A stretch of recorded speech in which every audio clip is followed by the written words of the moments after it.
right, joining us for some more perspective on the new numbers when it comes to the president's approval rating, let's bring in Niall Stanage, White House columnist with our partners at The Hill. Niall, thank you so much for being with us.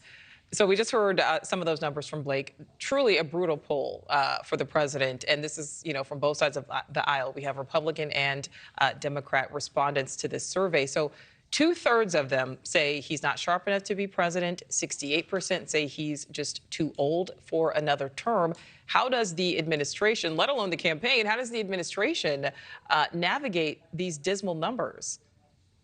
With great difficulty, I think, Nichole, because, look, age isn't something that you can do much about. It's not like his weakness is, say, policy on national defence or in taxation, where you can claim that the policy will actually be good. He's an 80-year-old man and he can't be anything else. So in that effort, they are trying to emphasise seasoned experience, knowledge. Those things, though, can backfire a little bit. There was an interview just within the past couple of days where the president claimed that his age made him no more than anybody else, or practically anybody else. That was not the most artful way of putting it. So it's a really difficult issue for him and his campaign to navigate. Yeah, it certainly is, because as you said, I mean, he is what he is, right? In this polling, Trump scores better on the economy. Blake also touched on that a bit. We know the economy is one of the areas hurting President Biden the most right now. Now, arguably, the president did inherit some of these issues, right? Because everything builds on, everything else. But why doesn't his administration and really Dems as a whole, why aren't they constantly touting their accomplishments, Niall? Because they'll do it sometimes, but it never seems to continuously, hammer the wins. And we know that is something the former president never had a problem doing. Right, and you're right to say they do try to make that argument sometimes. And I think one of the problems, Nichole, is the different component parts of the economy that are doing well and doing badly.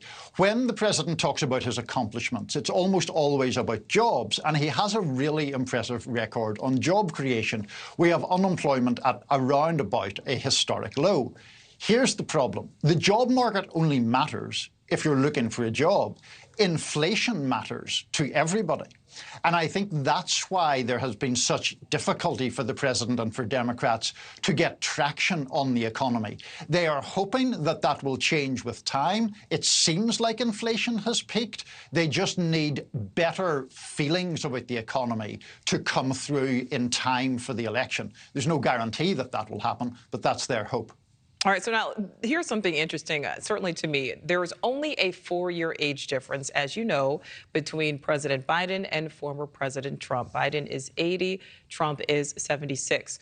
But only 44% of people think Trump is too old again. That is nearly 25% less than the amount of people who think President Biden is too old to run again. Why do you think that is?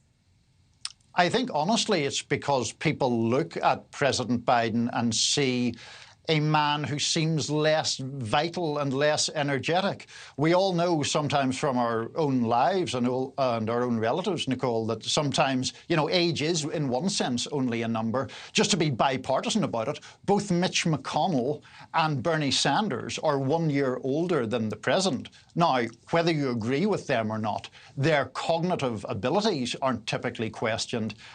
Unfortunately, perhaps sadly, they clearly are questioned by a significant number of voters when it comes to President Biden. All right, Niall Stanage reporting for us there from the White House, or from Washington. Thank you. Thank you for watching. Go to newsnationnow.com to find News Nation on your television provider. And don't forget to click the red subscribe button below to get more of News Nation's fact-driven, unbiased coverage.